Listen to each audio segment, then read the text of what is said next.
नमस्ते, आप सभी का स्वागत है आज के इस कार्यक्रम में और आज हम कई सारे ज्वलंत मुद्दे उठाएँगे। हमारे साथ हैं विजय सरदाना जी। आपका स्वागत है विजय जी। नमस्कार सर। तो आज हम आपसे बात करेंगे, आज ₹2000 का अंतिम दिन है। ₹2000 का नोट जो है आज के बाद समाप्त हो जाएगा। और साथ में हमारे केजरीवाल जी का भी जो है वो ऐसा लगता है कि अंतिम दिन पास आता जा रहा है। उसके बारे में भी बात करेंगे। और सुप्रीम कोर्ट जो है वो सदैव की भांति जो बातें जो कार्यक्रम कर रहा है उसकी भी बात करेंगे। तो सबसे पहले तो ये ₹2000 वाली बात करते हैं। आपका एक वीडियो देखा, वो बड़ा ही पॉपुलर हुआ, बहुत ही लोकप्रिय हुआ। तो ये जो ₹2000 का आपने उपयोग बताया, वो थोड़ा हमारे दर्शकों को बताएँ कि भई ये ₹2000 का ये जो कार्यक्रम हुआ, वो ₹2000 अपना कौन-सा काम करके और बाय-बाय करके जा रहा है आज? संजय जी, सबसे पहले आपको और सभी दर्शकों को मेरा सादर प्रणाम। देखिए संजय जी, अक्सर क्या होता है कि जब हम आपको याद होगा जब 2000 के नोट का विड्रॉल पॉलिसी की बात हुई थी under clean note policy of RBI, तो उस समय हर मीडिया ने बगैर सोचे समझे ये हंगामा बचाया था कि ये डीमोनेटाइजेशन पार्ट 2 है। जी। और ना उन्होंने आरबीआई का नोटिफिकेशन पढ़ा, ना उन्होंने चीजों को समझने की कोशिश करी, लेकिन जैसे अक्सर होता है कि एक परसेप्शन क्रिएट करने की कोशिश की। और उस समय भी मैंने कहा था ये डिमोनेटाइजेशन नहीं है और सरकार नहीं लाएगी, क्योंकि ना तो वो कोई पॉलिटिकली लॉजिकल लग रहा था, ना इकोनॉमिकली। और उससे पहले अगर आपको याद होगा तो बैंकों ने धीरे धीरे 2000 के नोट सक करना शुरू कर दिया था। वो वापस नहीं देते थे अनलेस अदरवाइज कि आप मांगे। और एटीएम मशीनों में तो 2000 मिलते ही नहीं थे, वो सिर्फ 500 के नोट या उससे छोटे नोट ही मिलते थे। तो ये स्थिति पहले से शुरू हो गई थी, तो इंडिकेशन बहुत क्लियर था। अब जो बचे हुए नोट बाजार में थे वो करीब 3,52,000 करोड़ के आसपास कुछ है, 52 या 56,000 के आसपास वो नोट थे। और जब भारत सरकार ने, आरबीआई ने जब ये घोषणा करी कि हम 2000 के नोट वापस ले रहे हैं और क्लीन नोट पॉलिसी के तहत 30 सितंबर तक आप लोग इसको वापस बैंकों में जमा करा के और उसको आप या तो बदलवा लीजिए या डिपॉजिट कर दीजिए, चॉइस इज योर्स। और बहुत लंबा विंडो दिया गया था। और साथ में ये क्लैरिफिकेशन दे दी गई थी कि दीज आर स्टिल, आज के बाद भी, अगर कल भी अगर आप बात करेंगे 1 अक्टूबर को भी, तो 2000 का note technically is a legal tender, वो इलीगल नहीं घोषित हुआ है। ये बात हमें समझनी होगी। ये सब आरबीआई की डिटेल्ड गाइडलाइन थी। और जब मैंने उस पे गाइडलाइन जो उसका एनालिसिस किया था, थैंकफुली वो भी बहुत वायरल हुआ था सर। वो भी 4 लाख के ऊपर ही गया था। तो कहने जी। का मतलब ये है कि लोग सच्चाई जानना चाहते थे कि करना क्या है। अब सवाल ये है कि 2000 का नोट जाते जाते क्या कमाल कर गया। जो मेरा वीडियो मैंने बनाया था और मेरे चैनल पे उसको आपने जैसे बताया, करीब 5.25 लाख लोग ज्यादा देख चुके हैं। अब सवाल ये था सर कि जब आपके पास नोट है, मेरे पास नोट है, बिजनेसमैन के पास नोट है, घरों ने भी रखा हुआ था 2-2 हजार के नोट, तो उसका करें क्या। तो जिनके पास ईमानदारी का पैसा था, सरप्लस पैसा था, उन्होंने सिर्फ इमरजेंसी फंड के रूप में घर में रखा हुआ था, उन्होंने सबने जाके बैंक में जमा करा दिया कि आप इसको हमारे अकाउंट में डाल दो। और करीब 93% नोट वापस आ गए थे। और जितने नोट वापस आए थे उसमें 87% नोट जो थे वो गए थे एफडीज के या बैंक अकाउंट्स में एक्चुअली। और जो 13% नोट आए थे उसमें लोगों ने क्या किया था, 2000 का नोट जमा करा के बदले में 500-700 जो भी उनको चिल्लर लेनी थी, या एक्सचेंज जिसको हम बोलते हैं, कि 2000 का दिया 500 के ले लिए, 200 के ले लिए, 100 के ले लिए, ताकि वो उसको यूज कर सके। ये 13% लोग थे। तो ये स्थिति रही नोट की। तो उसका फायदा क्या हुआ सर, जब बैंकों में पैसा गया, और हम बात कर रहे हैं 3,45,000, 3,56,000 करोड़ के आसपास की, और करीब इतना 3 लाख करोड़ के आसपास जो पैसा वापस बैंकों में गया, उसने बैंकों में लिक्विडिटी बढ़ाई, तो जो हमेशा क्राइसिस रहता था बैंकों का, आरबीआई पे डिपेंडेंस रहती थी, वो कम हुई। तो जो कॉल मनी रेट होता था वो कम हुआ। बैंकों के पास लिक्विडिटी बढ़ गई, तो उन्होंने आसानी से लोन देने की उनकी क्षमता बढ़ गई। तो बैंक तो स्ट्रेंथन हो गए। ये तो एक पॉजिटिव डेवलपमेंट हुआ। दूसरा क्या हुआ, जिन लोगों के पास सरप्लस था और वो बैंक में जमा नहीं कराना चाहते थे और उनको पता था 30 तारीख के बाद कुछ बचेगा नहीं हमारे हाथ में, और अगर हम इसको बाद में बदलाएंगे तो हमें या तो आरबीआई के ऑफिस जाना पड़ेगा या आरबीआई की नॉमिनेटेड जो ब्रांचेस होंगी शायद वहां जाना पड़ेगा, और फिर वहां पे जैसे अभी अक्रॉस द या ओवर द काउंटर हम चेंज करा लेते हैं, वो नहीं होगा। फिर हमें पूरी कार्रवाई करनी पड़ेगी, कागजी कार्रवाई लंबी चौड़ी होगी कि क्यों नहीं बदलवाए, क्या कारण थे। वो सब जवाबदेही पूछी जाएगी, कहां से आए, पैन नंबर दो, आधार नंबर दो, वगैरह वगैरह। तो वो कॉम्प्लिकेशन है और we don't want to disclose. तो लोगों ने क्या किया कि कंजम्पशन बढ़ा दी। कंजम्पशन मतलब कि आपने अगर खाना ऑर्डर किया है स्विगी से, जोमेटो से, तो आपने क्रेडिट कार्ड से या डिजिटल पेमेंट करने की जगह 2-2 हजार रुपए का नोट कैश में देना शुरू किया। और पेमेंट डिमांड, जिसे वो कहता ना कि पेमेंट और डिलीवरी कॉन्सेप्ट में 75% की बढ़ोतरी हो गई ई कॉमर्स साइट में। 75% पे ऑन डिलीवरी, और ज्यादातर लोगों ने 2 हजार के नोट दिए। दूसरा, बहुत सारे लोगों ने व्हाइट गुड्स खरीदने लग गए, क्योंकि अब घर में पैसा रख नहीं सकते, तो जो जरूरत थी फ्रिज की, एसी की, रेफ्रिजरेटर्स की, गाड़ियों की, मोटरसाइकिल की, जिसको जो चाहिए होगा, जो कैश के हिसाब से जिसके पास जितनी क्षमता थी उसने ले ली। ये हुआ सर। तो इसके दो फायदे जो ऑब्जर्व हुए हैं, वो तो ये है कि इकोनॉमी को बूस्ट मिला क्योंकि कंजम्पशन बढ़ गई। करीब 55,000 करोड़ रुपए का एडिशनल कंजम्पशन हुआ है because of 2,000 rupees note. 55,000 crore.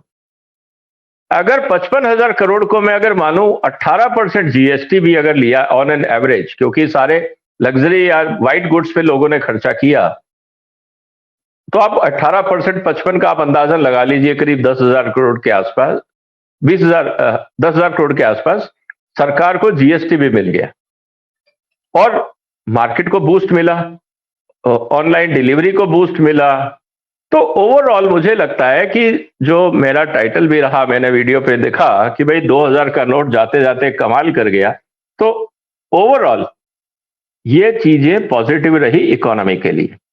अब उम्मीद है कि पिछले 7-10 दिन के अंदर, क्योंकि ये आरबीआई की पिछले हफ्ते की रिपोर्ट थी जिसको मैंने एनालिसिस किया था, जो बचे हुए पैसे थे करीब 7-8% जो नोट बाकी रह गए थे मार्केट में, जैसे मैंने कहा 93% वापस आ गए। हो सकता है 2-3-4% और वापस आ गए होंगे। 1-2% ऐसे होंगे जो नहीं आ पाए होंगे, क्योंकि मेरे चैनल पे बहुत से लोगों ने रिएक्ट किया कि सर जिनके पास 2,000 के नोट हैं वो विदेश ट्रैवल कर रहे हैं, उनके घर में होंगे या साथ में होंगे, वो अब कैसे आएंगे सिर्फ बदलवाने के लिए। तो मुझे लगता है जब भी वो वापस आएंगे, वो आरबीआई जाके अपना जस्टिफिकेशन देके उसको एक्सचेंज करा सकते हैं या डिपॉजिट करा सकते हैं। तो मुझे लगता है कि overall it was a good move. अब मार्केट में 2,000 नोट के कारण जो गड़बड़ होती थी ट्रेड में, बहुत सारे लोगों ने कहा कि 2,000 का नोट अगर गया है तो इससे ट्रेड और इंप्रूव होगा और ट्रांसपेरेंसी आएगी, 2 नंबर का काम कम होगा। ये ट्रेड का भी कहना है। अब देखते हैं सर। ओवरऑल मुझे लगता है कि ये जो डिसीजन सरकार ने लिया, for what ever reasons, this was a positive development for economy and overall system. तो ये है सर पूरा 2,000 के नोट की कहानी। जो दर्शकों के पास, जिनके पास 2,000 के नोट बचे रह गए हों, उनको भी निराश होने की आवश्यकता नहीं है, क्योंकि ये नोट डिमोनेटाइज्ड नहीं है। इसको बैंक तो नहीं लेंगे, इसको दुकान वाला तो नहीं लेगा, लेकिन आरबीआई इसको आज भी लेगा और कल भी लेगा। तो आप जाके इसको, आपको ये ज़रूर करना पड़ेगा कि भई आरबीआई की तो 1 ही 2 ब्रांच होती है पूरे स्टेट में, तो ये आपको तकलीफ़ ज़रूर आएगी। लेकिन हाँ, अ, ये आप अभी भी करवा सकते हैं, ये ध्यान रहे। इसमें एक एक और जो है वो मार्केट में एक बड़ी अफ़वाह चल रही है कि साहब 500 का नोट भी जो है वो बंद किया जाएगा। इसमें कितनी सच्चाई है? मुझे नहीं लगता सर। देखिए 500 का नोट बंद करने का कोई लॉजिक नहीं है, क्योंकि जितना इन्फ्लेशन है आज, अगर आप पेट्रोल पंप पे भी जाते हैं तो 5 लीटर ही तो पेट्रोल मिलता है सर। तो अगर हम देखें कॉस्ट ऑफ इकोनॉमी को या कॉस्ट ऑफ लिविंग को, 500 का नोट अगर हमने बंद कर दिया तो प्रॉब्लम्स बहुत बढ़ जाएंगी। फिर आपको 2000 मतलब 100 के नोट या 200 के नोट जो है वो 10 या 20 लेके घूमना पड़ेगा। कैरिंग प्रॉब्लम्स हैं, प्रिंटिंग प्रॉब्लम्स हैं, आरबीआई के ऊपर बर्डन बढ़ जाएगा, क्योंकि अगर आप 500 का नोट वापस कर रहे हैं और बदले में कोई कैश ट्रांजेक्शन करना चाहता है तो you have to print 5 times the note और एटलीस्ट 3 टाइम्स द नोट। तो मुझे उसके पीछे लॉजिक नहीं लगता, क्योंकि हमारे यहाँ पे अभी जिस तरह से इन्फ्लेशन है, कॉस्ट ऑफ इकोनॉमी है, 500 इज ए नॉमिनल एक्सपेंडिचर। ये कोई बहुत बड़ी संख्या नहीं है। हाँ, अगर 2 की जगह सरकार 5000 का नोट लाने की बात करती तो वो इलॉजिकल लगता, लेकिन 500 का नोट इस समय इकोनॉमी में, अगर आप बाजार जाते हैं, सब्जी लेने जाएं, दूध लेने जाएं या डेली ग्रोसरी लेने भी जाते हैं तो 500 रुपए लग जाता है।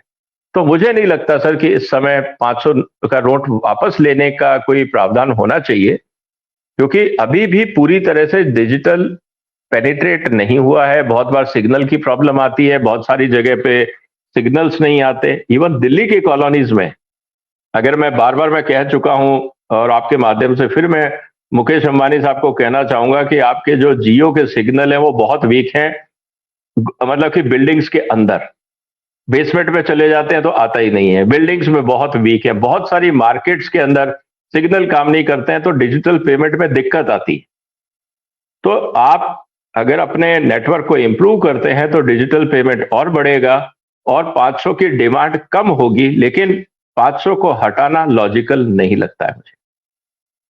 जी, और आगे बढ़ने से पहले आपको याद दिला दें कि चैनल को सब्सक्राइब करके बेल आइकॉन दबा दें, वीडियो शेयर करें, लाइक करें और हमारे राष्ट्रवादियों का महाकुंभ याद रखें 4 और 5 नवंबर को होने वाला है, दी जयपुर डायलॉग्स एनुअल समिट 2023।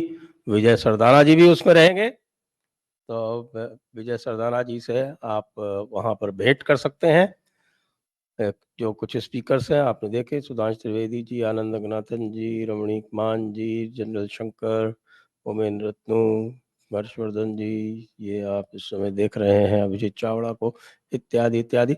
आप रजिस्टर कर सकते हैं, आप हमें सपोर्ट कर सकते हैं फाइनेंशियली क्राउड फंडिंग के द्वारा, और आप सेशंस को स्पॉन्सर कर सकते हैं। इनके तीनों के लिंक आपको डिस्क्रिप्शन में मिल जाएंगे। तो आगे बढ़ते हैं और आगे बढ़ के हमारे जो प्रिय मित्र हैं सर जी उर्फ केजरीवाल जी, उनकी बात करते हैं। उनकी समस्याएं तो बढ़ती ही जा रही हैं। अब सीबीआई ने उनको नए मामले में फंसा लिया है, शीश महल के ऊपर भी इंक्वायरी आरंभ हो गई है। मुझे ये लग रहा है कि केजरीवाल को सब कुछ करेंगे, दबा के तो रखेंगे, लेकिन इनको लगता नहीं कि इनको कोई गिरफ्तार करने जा रही है सरकार। सर, केजरीवाल साहब के लिए ना, मेरे को लगता है केजरीवाल साहब कुछ भी बोले, इन्होंने अगर गीता पढ़ी होती तो शायद इतनी समस्याएं नहीं होती। ये ओवर कॉन्फिडेंस में रहे, इनको लगा कि दिल्ली की जनता ने मुझे चीफ मिनिस्टर बना दिया है, और विधानसभा में खड़े होकर इन्होंने बोला था दिल्ली के राजा हम हैं। उतना एरोगेंस जब आदमी के अंदर आ जाता है तो उसको लगता है कि कानून वानून तो ब्यूरोक्रेसी के लिए है, पॉलिटिशियन और खासकर इलेक्टेड पॉलिटिशियन के लिए तो कोई कानून लागू नहीं होता है। ये भूल गए कि ये डेमोक्रेसी है। इनको जनता ने सिर्फ 5 साल के लिए एज ए ट्रस्टी चुना है, इनको राजा नहीं बनाया है। कि कहीं ना कहीं इन्होंने ओवर कॉन्फिडेंस में, या जो भी हम कहें, इनका अपना एक रॉन्ग असेसमेंट था। इन्होंने कानून का रेस्पेक्ट नहीं किया, उनको वायलेट किया, और जैसा आदमी के साथ होता है कि भाई, जैसे कहते हैं ना कि power gone to his head, वो जो जीत का जो गुमार था वो इनके दिमाग में चला गया, और उसने फिर एक एक करके सारे गलत काम कराए। और प्रॉब्लम इनके साथ ये रही कि जितने इनके मंत्री थे वो सब इनकी स्टैंप, रबर स्टैंप थे। उनमें से किसी में इतनी औकात नहीं थी, हिम्मत नहीं थी जो केजरीवाल को कह सकें कि बॉस ये काम ठीक नहीं है, इसको नहीं करना चाहिए। वो सब केजरीवाल की नजर में हीरो बनना चाहते थे, और जो बॉस ने कहा, लाइक हिज मास्टर्स वॉइस, वो वैसा ही सॉन्ग गाते रहे। तो प्रॉब्लम इन्होंने खुद अपने लिए क्रिएट करी। ब्यूरोक्रेसी के साथ इनका पहले दिन से टकराव रहा।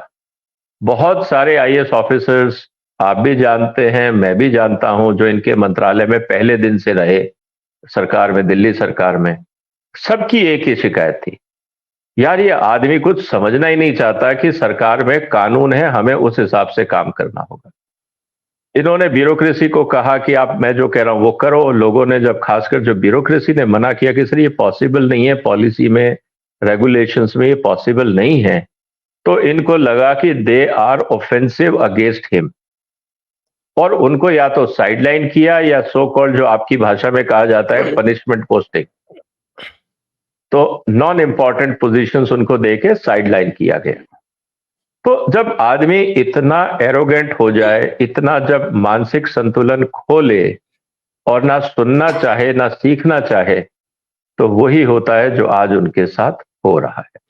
तो इसमें किसी और को दोष देने की जरूरत नहीं है। अब ये नहीं कह सकते कि साहब मोदी के कहने पे शीश महल बना, या मोदी ने जबरदस्ती मुझे शीश महल में घुसेड़ दिया, ये तो वो कह नहीं सकते। तो जितने भी कर्म इन्होंने किए हैं, आज उसका फल सामने आ रहा है। और गीता में तो साफ कहा है, जैसा कर्म करेगा इंसान वैसा फल देगा भगवान। तो अब फल का इंतजार है, कर्म तो हो चुके हैं। अच्छा, और इनको जो अध्यादेश के कारण, जिसके कारण ये बहुत परेशान थे, उस पर भी कोई रिलीफ नहीं मिली है इनको? देखिए क्योंकि रिलीफ क्या हुआ ना, देख क्या होता है ना, जब केस आदमी जो का, है वो लिस्ट ही नहीं हो रहा है। सर ट्रैक रिकॉर्ड आपको समझना होगा। ट्रैक रिकॉर्ड ये हुआ कि जैसे ही इनको रिलीफ मिला, जैसे, और तुरंत उन्होंने उस रिलीफ का मिसयूज किया। अगर ये उसमें अच्छा काम करते, देखिए होता क्या है, आप ब्यूरोक्रेसी में रहे हैं, हम भी कॉर्पोरेट मैनेजमेंट में रहे हैं, सीनियर पोजीशंस पे आप भी रहे हैं, हम भी रहे हैं। अगर आप किसी भी एम्प्लॉय को जिम्मेवारी देते हैं या अपने कलीग को जिम्मेवारी देते हैं, अगर वो जिम्मेदारी से उसको पूरी करता है, तो आपका कॉन्फिडेंस बढ़ता है, आप उसको और महत्वपूर्ण जिम्मेवारियां देने लगते हैं। लेकिन अगर आपने किसी को जिम्मेवारी दी और उसका वो मिसयूज करता है या पर्सनल गेन में उसको इस्तेमाल करने की कोशिश करता है, तो आप भी फिर धीरे धीरे उसको या तो रिट्रैक्ट करने की कोशिश करते हैं, या आप उसके आसपास फिर, अगर मजबूरी होती है तो फेंसिंग करने की कोशिश करते हैं कि ऑर्गेनाइजेशन का डैमेज ना हो। और जरूरत पड़ने पे फर्स्ट मौके पे आप उसको कहते हो, भाई अब तेरे को दूसरा काम दे रहा हूं, इसको छोड़, which is less sensitive and less damaging. तो ये आप करते हैं, ये मैनेजमेंट का पार्ट है। जैसे ही सुप्रीम कोर्ट ने इनको जो रिलीफ दिया, इन्होंने सबसे पहले क्या काम किया, इन्होंने उन अधिकारियों को हटाया जो इनके खिलाफ इन्वेस्टिगेशन कर रहे थे।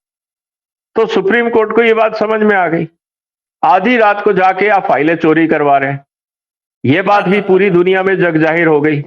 तो सुप्रीम कोर्ट को भी लगा होगा, यार ये आदमी क्या है, ये अभी तक तो रो रहा था मेरे को काम नहीं करने दे रहा, और जैसे ही हमने कहा ठीक है तुम काम करो, तो सारी गलत काम कर रहा है।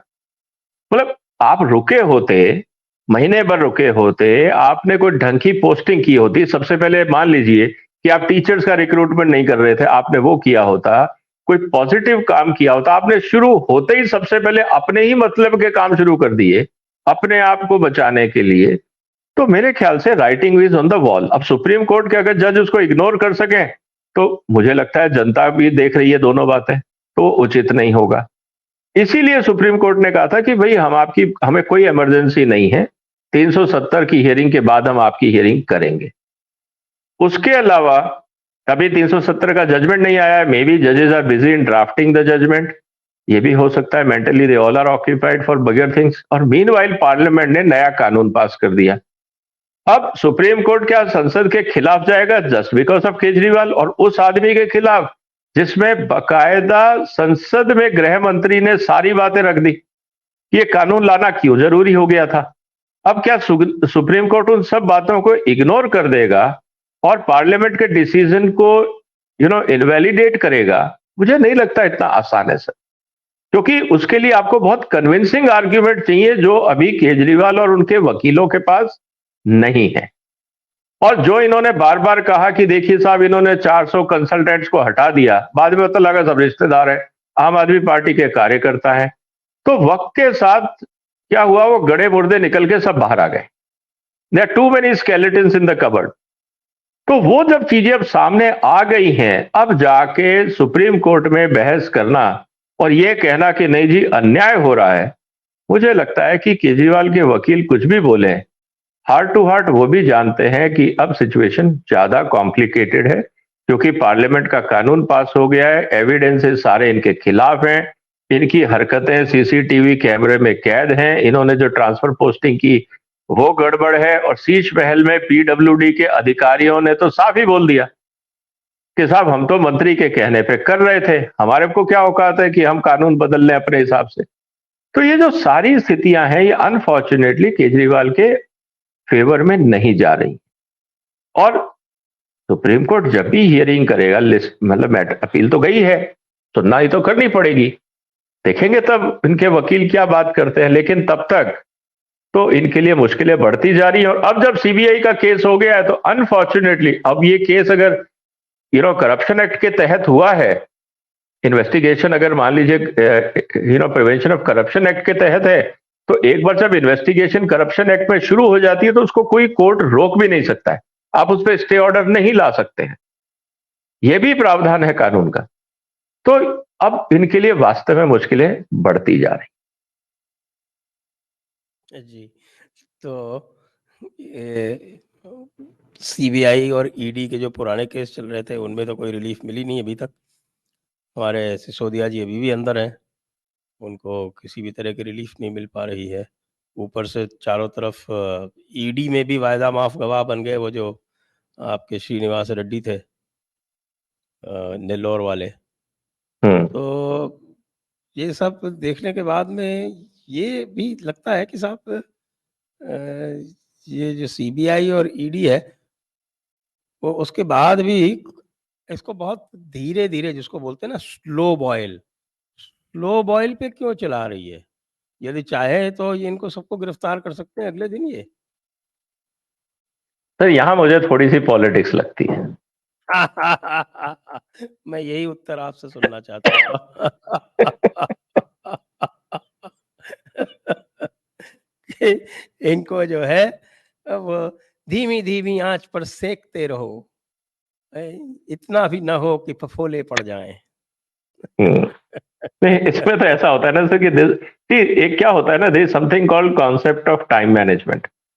अब कौन सी चीज कब कहाँ चोट करनी है, ये टाइमिंग बहुत इंपॉर्टेंट, और खासकर जब हिंदुस्तान हाईली पॉलिटिकल सोसाइटी है। अब दो मेरे को लगता है, मैं I am just making a guess work, मेरा असेसमेंट है, मैं किसी का रिप्रेजेंटेशन नहीं। और अंडरडॉग के प्रति बड़ी जल्दी सिंपैथी हो जाती है लोगों में, चाहे वो हाँ, इसीलिए तो एक तो इनको ये मैसेज नहीं देना चाहते थे, मतलब कि जो सरकार है कि हम इनके पीछे हाथ धो के इनके पीछे पड़े हुए। तो एक तो वो मैसेज गलत जाता कि ये लोग काम नहीं करने दे रहे और केजरीवाल से लोग परेशान है, और बार बार इन्हीं का, केजरीवाल का यही नैरेटिव था कि देखिए ये लोग हमारे पीछे पड़े हुए, काम नहीं करने दे रहे। दूसरा, एक तो ये परसेप्शन गलत था कि हम पीछे नहीं पड़े हैं, law is taking its own course, तो ये बात तो धीरे धीरे से ही सामने आती है। दूसरा, मुझे लगता है कि केजरीवाल का थोड़े समय और बाहर रहना ऑपोजिशन के लिए घातक है। और आज भी अगर आप केजरीवाल का स्टेटमेंट देखें कि जो पंजाब में घटनाक्रम हुआ है, आम आदमी पार्टी की सरकार ने कांग्रेस के एमएलए को अरेस्ट किया है इन द ड्रग्स चार्जेस, मतलब कि अवैध जो हमारे नार्कोटिक्स है उनके चक्कर में अरेस्ट किया है, और वो भी पुराना केस है। उसको लेके कांग्रेस और आम आदमी पार्टी में तनातनी हो रही है। आने वाले दिनों में आप देखेंगे कि आम आदमी पार्टी जैसे मध्य प्रदेश में कैंडिडेट खड़े कर रही है, ये बिहार जाके प्लानिंग कर रहे हैं, ये बाकी जगह जाके राजस्थान में कुछ करने का प्रयास कर रहे हैं।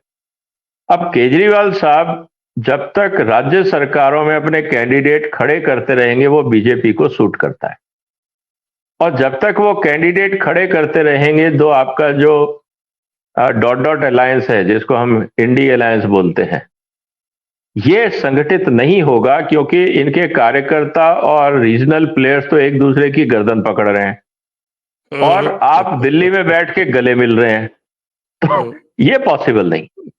क्योंकि एक ही दिन पे दो काम नहीं हो सकते कि आपके जो राष्ट्राध्यक्ष हैं वो तो मिल रहे हैं गले, और स्टेट की जो लीडरशिप है वो एक दूसरे के गले पे लटकी हुई है। तो ये तो मुश्किल है। तो इनका बाहर रहना इसलिए जरूरी है ताकि ऑपोजिशन की यूनिटी ना हो सके, जो मुझे करेक्ट, लगता है कि बिल्कुल। यही पॉलिटिकली। मैंने कहा था कुछ दिनों पहले। हाँ, तो मैं तो पहले दिन से कह रहा था कि देखिए केजरीवाल बहुत ही महत्वाकांक्षी इंसान है, उनके लिए कोलिशन पॉलिटिक्स सूट नहीं करती है। लेकिन वो ये भी जानते हैं कि अगर वो इस समय कोलिशन पॉलिटिक्स से हट गए तो उनके लिए बोलने वाला कोई नहीं बचेगा। और देखिए जब से सीबीआई की इन्वेस्टिगेशन की बात आई है, किस ऑपोजिशन पार्टी ने केजरीवाल का साथ दिया है? कोई स्टेटमेंट आया राहुल गांधी का कि नहीं केजरीवाल को फंसाया जा रहा है, या नीतीश जी का या लालू जी का? किसी का आया? कोई नहीं आया। तो सबको पता है कि ये आदमी बहुत तेज है, ये आदमी हाईली एम्बिशियस है, ये कहीं ना कहीं गुल खिलाएगा और हम फंसेंगे अगर हम इसके साथ ज्यादा खड़े हुए तो। और दूसरी तरफ केजरीवाल इसलिए नाव से नहीं उतरेंगे, उनको पता है कि अगर उतर गए तो किनारे पे पहुंचना और मुश्किल हो जाएगा। तो ये बात इनके लिए क्लियर है। तो हर आदमी अपनी नजरिए से डेवलपमेंट को असेस कर रहा है, और इसीलिए, और बीजेपी इस दोनों बातों को जानती है। इसीलिए बीजेपी भी जिसे कहते हैं ना कि पूरी ढील दे के पतंग उड़ा रही है कि देखते हैं कहां तक ढील जाती है, कब कटेगा वो तो अपने हाथ में है, खींच लेंगे। तो वो तो अलग बात है। तो ये सब खेल है सर, आने वाले दिनों में और बहुत डेवलपमेंट्स होनी है, देखते हैं क्या होता है। उधर भगवंत मान उनके खास लोगों को, राहुल गांधी के खास लोगों को अरेस्ट कर रहे हैं। सुखपाल सिंह खैरा तो मैं बड़े ही खास आदमी हैं राहुल गांधी के। सर इसीलिए मैंने कहा ना कि पंजाब में जो हंगामा हो रहा है आम आदमी और कांग्रेस के बीच में, हो तो यही कारण था ना कि भगवंत मान साहब ने उनको कार्रवाई करी है। तो अब देखते हैं ये क्या होता है। और अब तो पंजाब में वैसे भी किसान आंदोलन दोबारा पार्ट 2 शुरू हो गया है, क्योंकि चुनाव भी आ रहे हैं और नए तमाशे हैं। आज का मेरा वीडियो उसी का असेसमेंट है। तो अब देखना चाहें तो आप मेरे चैनल पे जाके देख सकते हैं। तो ये सब चीजें हैं। तो डेवलपमेंट बहुत होगा सर, बहुत तेजी से होगा। जी हाँ, सरदाना जी का चैनल है विजय सरदाना इनसाइट्स, आप वहाँ जाके वहाँ पर ये देख सकते हैं। लेकिन ये जो पार्ट 2 का जो प्रयास है, ये तो बड़ा लचर सा लग रहा है, क्योंकि एक अमृतसर का एक सबर्ब है, वहाँ पे ही ये हो रहा है, उसके आगे तो कहीं कुछ हुआ नहीं है। नहीं नहीं सर, बहुत डैमेजिंग। आज का जो मैं आपको अपडेट दे रहा हूँ ना, 20 जगह पे इन्होंने प्रदर्शन किए, रेलवे लाइन रोकी, उससे 150 पैसेंजर ट्रेन कैंसिल हुई, 90 एक्सप्रेस ट्रेन कैंसिल हुई, और दिल्ली चंडीगढ़ हाईवे को भी 7 घंटे जाम किया गया। पंजाब साइड में, हरियाणा में नहीं, पंजाब में आफ्टर अंबाला। तो कुल मिला के रेलवे और रोड को जाम करने का इन्होंने पूरा प्रयास किया है। और ये स्थिति वही होगी, अगर आप याद करें सर, जब अमरिंदर सिंह जी सीएम थे, अल्टीमेटली नुकसान पंजाब का ही होना है। क्योंकि अगर आप रेलवे नहीं जा रहे, मैंने डिटेल में मैंने वीडियो में एसेस किया है, और मैं दर्शकों से कहूंगा कि आप वहां डिटेल में देख सकते हैं कि क्या क्या इंप्लीकेशंस और कैसे कैसे उसके इंप्लीकेशन सामने आएंगे। सर सबसे बड़ा चैलेंज क्या है? आपने किसका सबसे पहले नुकसान किया? पंजाब से जो लोग जाना चाहते थे, पंजाब के बाहर, किसी को ट्रेन पकड़नी होगी, किसी को इंटरव्यू देना होगा, किसी का जॉब होगा, कोई हॉस्पिटल होगा, आपने सारी ट्रेन कैंसिल करा दी। तो सबसे पहला नुकसान किसका हुआ? पंजाब की जनता का। पंजाब के लोग जो स्टेट के बाहर गए थे किसी काम से, चाहे वो मेडिकल इमरजेंसी, ट्रैवलिंग में, बिजनेस के सिलसिले में, आपने उस सब का आने का रास्ता बंद कर दिया। तो वो बाहर बैठ के गालियां दे रहे होंगे, कुछ लोग पंजाब के अंदर बैठ के गालियां दे रहे होंगे इनको। तो इनको ये समझ ही नहीं आ रहा है कि ये नुकसान कर किसका रहे हैं। पहली बात, पंजाब में जो मैन्युफैक्चरिंग होगी, गुड्स ट्रेन भी, जब रेलवे लाइन बंद है तो अगर आप पैसेंजर ही थोड़ी रोक रहे हो, आप तो गुड्स ट्रेन भी रोक रहे हो। तो जो पंजाब की इंडस्ट्री है उसका माल बाहर नहीं जाएगा, बाहर से माल अंदर नहीं आएगा। तो जो रॉ मटेरियल बाहर से अंदर आना है, मान लीजिए कोयला चाहिए आपको पावर प्लांट के लिए, आप बैठ जाइए उस पर, कोयला नहीं आएगा तो आप क्या करेंगे? और जो आपके अच्छा, यहाँ और पे अजीब इंडस्ट्री है। सी एक अजीब सी बात इसमें ये है कि एमएसपी के ऊपर ये कह रहे हैं धान का प्रोक्योरमेंट पूरा हो चुका है लगभग, और गेहूं का प्रोक्योरमेंट होगा जाके अप्रैल अगले मई में, साल। अगले साल। तो ये कौन सी इस समय ये कर रहे हैं, साफ साफ दिख रहा है कि ये कनाडा इंस्पायर्ड है। और मैंने वही जी जी हाँ, दर्शकों से अनुरोध है, कुछ लोग पूछ रहे हैं कि जी हाँ आप प्रश्न पूछ सकते हैं सुपर चैट के माध्यम से भी और व्हाट्सएप के माध्यम से भी। जी सर, देखिए बिल्कुल सही कहा आपने। मैंने इसमें 3 असेसमेंट किए हैं कि क्या इसके पीछे कनाडा ओब्लिक खालिस्तान है, क्या इसके पीछे केजरीवाल है, या इसके पीछे किसान नेता है। तीनों का असेसमेंट है मेरे वीडियो में। देखिए, ये सारी डेवलपमेंट कब हुई है? जब केजरीवाल के खिलाफ सीबीआई की इंक्वायरी नोटिस हुई, उसके बाद किसान प्रदर्शन शुरू हो गया। मैं कह रहा हूं आप जस्ट डॉट्स कनेक्ट करने की कोशिश करिए। मैं नहीं कह रहा मेरे पास एविडेंस है, आई am just making an assessment. और ये वही किसान नेता है जिनको केजरीवाल साहब ने खूब पानी पिलाया था, खाना खिलाया था, इनको पूरी सहायता करी थी जब वो दिल्ली के दंगे पे बैठे थे। तो कहीं ना कहीं इनका आपस में कुछ ना कुछ तो सर कनेक्शन होगा, ऐसा नहीं है कि कनेक्शन छूट गया होगा।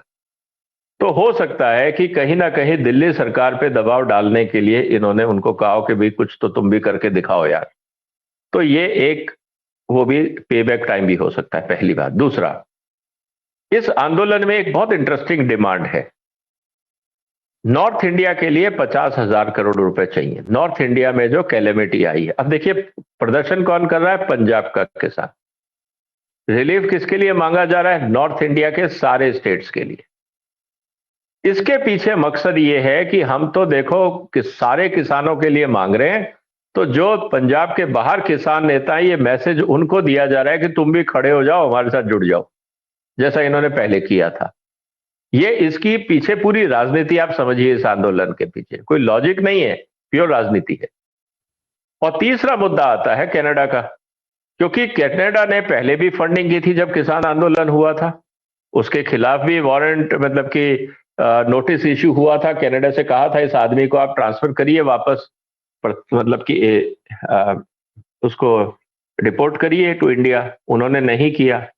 और खालिस्तान के समर्थक तो पंजाब में होंगे, मैं तो नहीं कह रहा कि सारे के सारे चले गए कनाडा, कुछ तो होंगे स्लीपर सेल इनके यहाँ पे। उनके पास पैसा होगा और पैसा आता रहा है, चाहे हवाला के ट्रांजैक्शन से या अदरवाइज। डिजिटल पेमेंट तो रोका नहीं सरकार ने।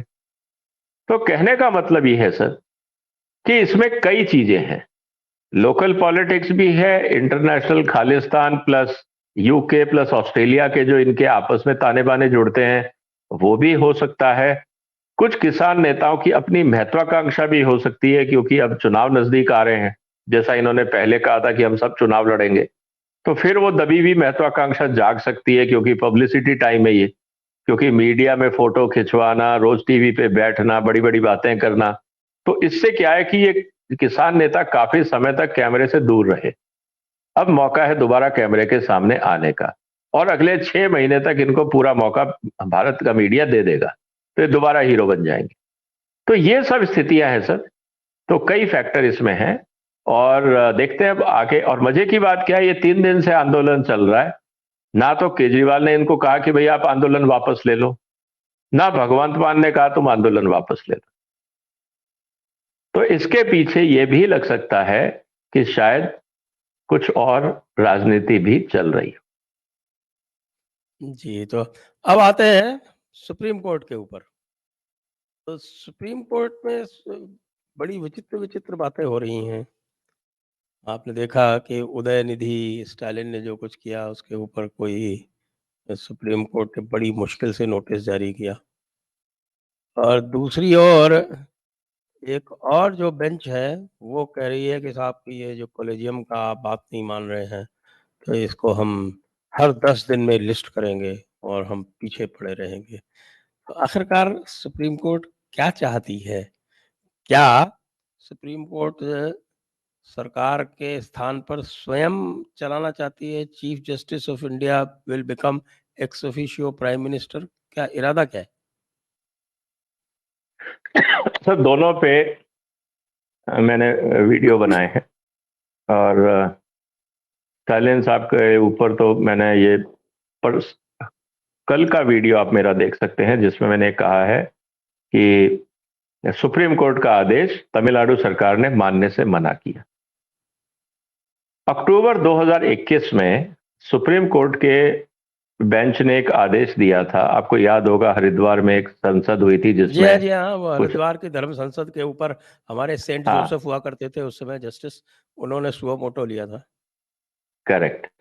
और उन्होंने ये कहा था कि अगर कहीं पे भी हेट स्पीच होती है तो बिना कंप्लेंट के इंतजार किए पुलिस को एफआईआर दर्ज करनी होगी, और अगर आप एफआईआर दर्ज नहीं करते हैं तो वो कंटेम्प्ट ऑफ कोर्ट माना जाएगा।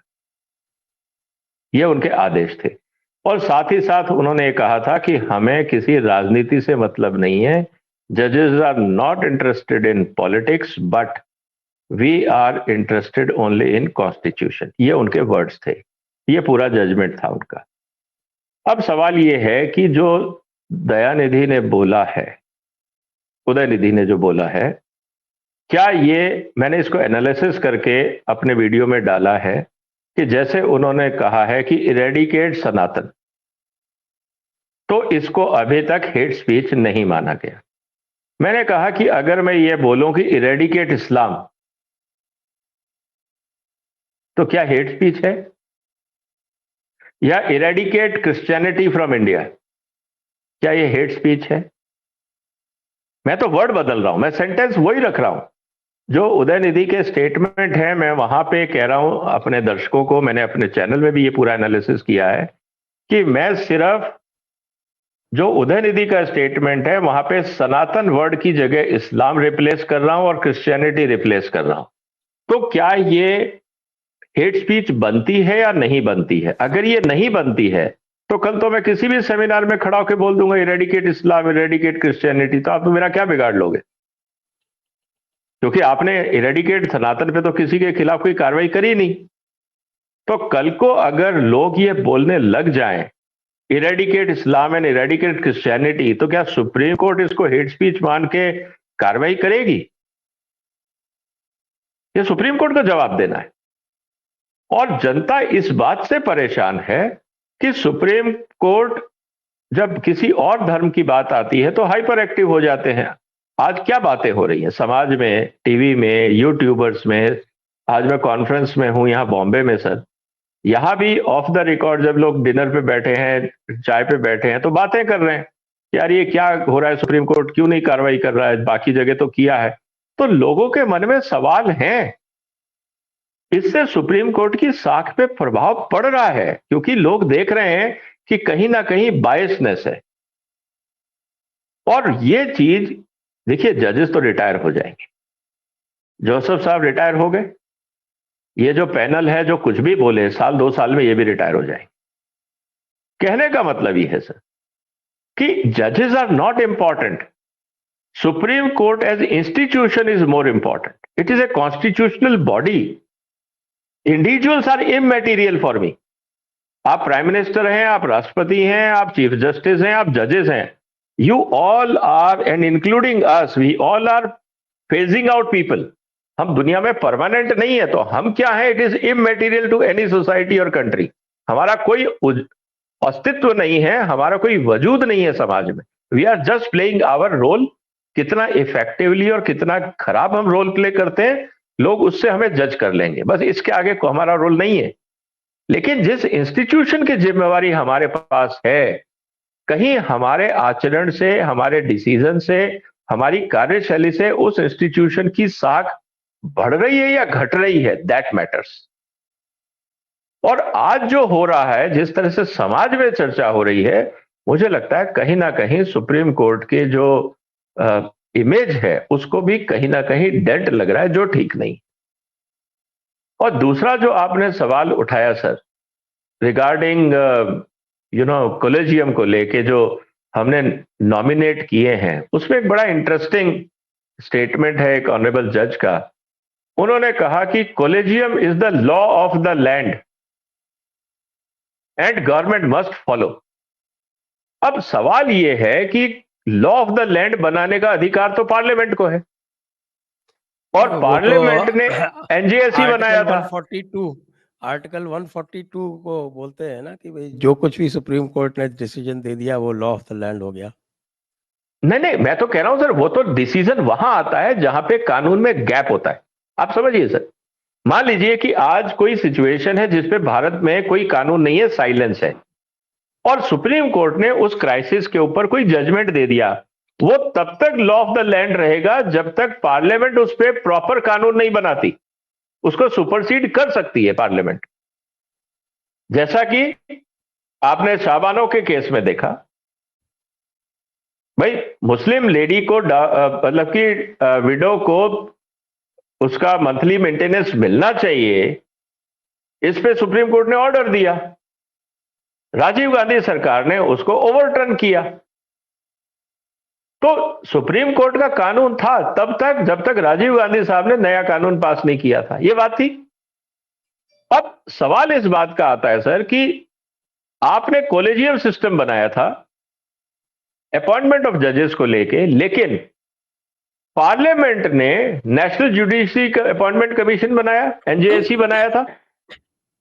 वो देश का कानून था जिसको आपने निरस्त किया और अपना कॉलेजियम का कानून देश पे इंपोज किया।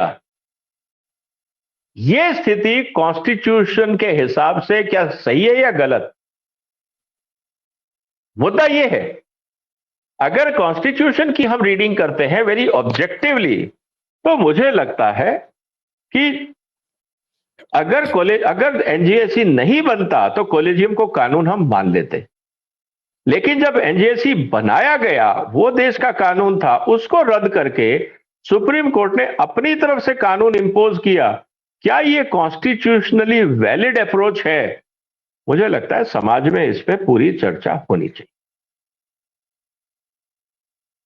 वो तो ठीक है, लेकिन वो जो कह रहे हैं कि साहब हम हर 10 दिन में हम ये करेंगे और आपको तंग करेंगे, सीधे-सीधे क्यों नहीं कहते कि भाई हम कंटेम्प्ट में बुलाएँगे प्रेसिडेंट को, अगर इतनी हिम्मत हो तो? तो वो सर कन्फ्रंटेशन अगर आगे बढ़ाना चाहते हैं तो अब देखेंगे सर क्या होता है, क्योंकि ये एक हिसाब से ये पॉजिटिव डेवलपमेंट है। वंस फॉर ऑल कई चीजें क्लियर होंगी कि who is over stepping the jurisdiction. अब वंस फॉर ऑल इसको देखिए देखना है। ये और बात तो देखिए ये बात तो स्पष्ट है कि सरकार इनका जो ये कहती थी कि भाई हमने रीइटरेट कर दिया तो आपको मानना पड़ेगा, वो बात तो सरकार ने कब की नकार दी और बहुत करेक्ट। सारे जो इन्होंने रीइटरेट कर के भेजे हैं उनको भी वापस कर दिया और ये जिसका कोई ये वो कर नहीं पाए, कसमसा के रह गए, कुछ कर नहीं पाए उसका। तो इसी तरह से आपके साहब कि हम टाइम बाउंड करेंगे, ये करेंगे, वो करेंगे, तुम कुछ भी करते रहो। अभी प्रेसिडेंट का तो पॉकेट वीटो होता ही है ना। आप प्रेसिडेंट के ऊपर ऑलवेज। कह सकते हैं कि साहब आप इसी टाइमलाइन में करेंगे, नहीं कर देंगे। आपको ध्यान है ना वो के आर नारायण थे, वो लेके बैठ गए थे, उन्होंने कहा नहीं करते हम क्लियर, जाओ। जब तक बालाकृष्णन का नाम नहीं भेजोगे तब तक एक भी जज का नाम क्लियर नहीं होगा और इन्होंने झक मार के भेजा बाद में। करेक्ट। और बाद में उन पे करप्शन के एलिगेशन भी आए।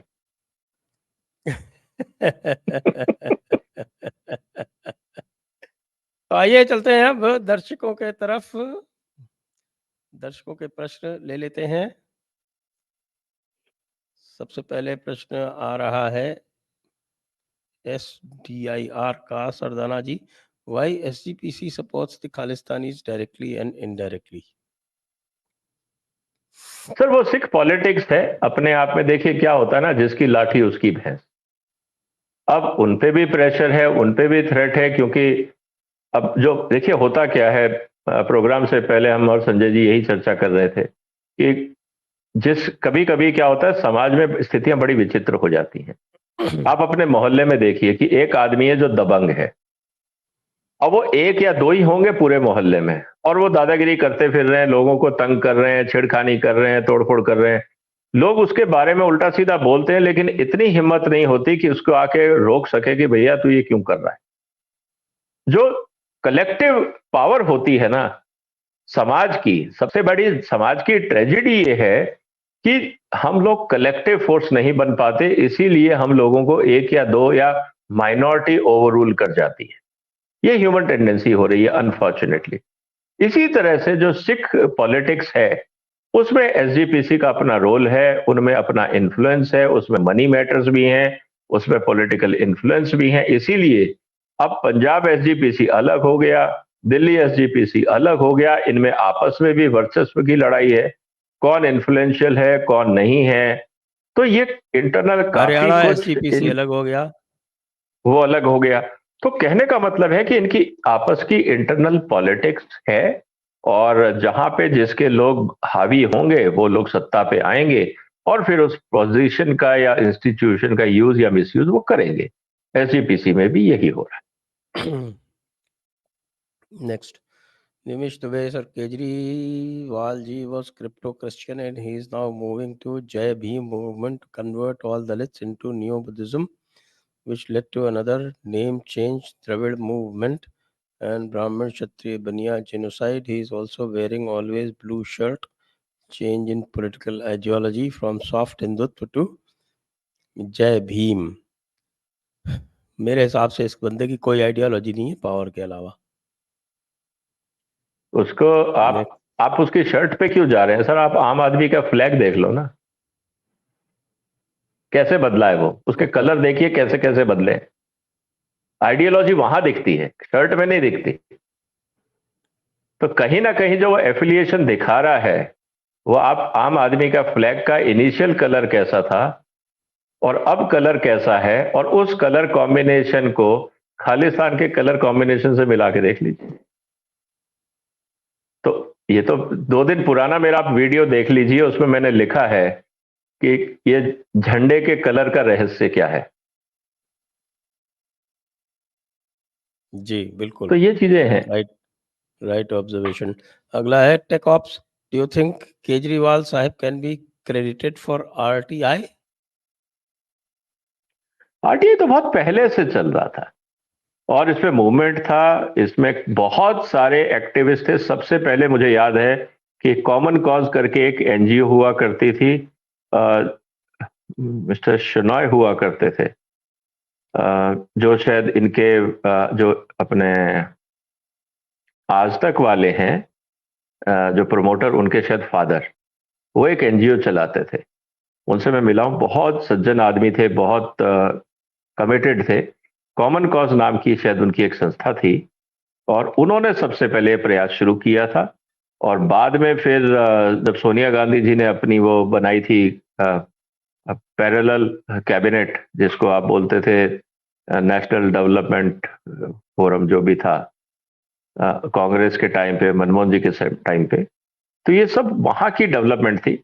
और जब कोई चीज चलने लगती है तो सर कई लोग आ जाते हैं झंडा उठाने, क्रेडिट लेने, तो उनमें से केजरीवाल साहब भी थे, उसका फायदा उनको मिला क्योंकि वो बुजुर्ग थे, ये थोड़े एक्टिव थे। जैसे अन्ना हजारे मूवमेंट का इन्होंने फायदा उठाया, इसी तरह उस मूवमेंट का भी फायदा उठाया था। तो कुछ लोग होते हैं, उनको पता है कि कहाँ कैसे कार्ड्स खेलने हैं, तो उनमें ये माहिर होते हैं। Next, tech ops, what is your opinion on justice delayed is justice denied? तो ये तो वेल नोन फैक्ट है ही। अगर आज हम जस्टिस डिले की बात कर ही रहे हैं, अगर इंसान, इट इज अ मैं आपके ट्रूइज्म सामने, जिसको हम बोलते हैं, इट इज अ ट्रूइज्म।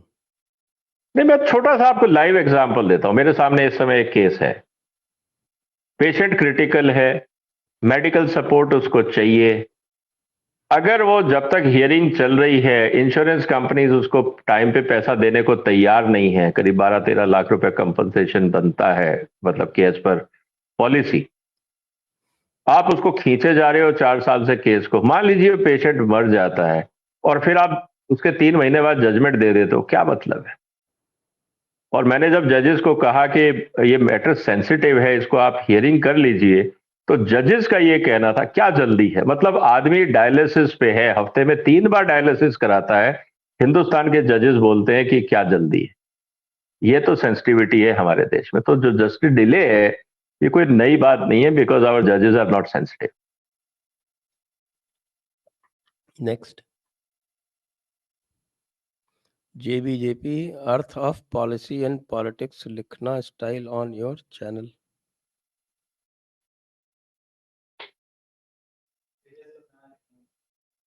ये मेरे चैनल पे है। अच्छा अच्छा अच्छा आपके चैनल इसका पे पॉलिसी एंड पॉलिटिक्स ये स्टाइल है। आपने इसको अटेंशन दिया, बस यही मेरा पर्पस था, पर्पस सॉल्व हो गया।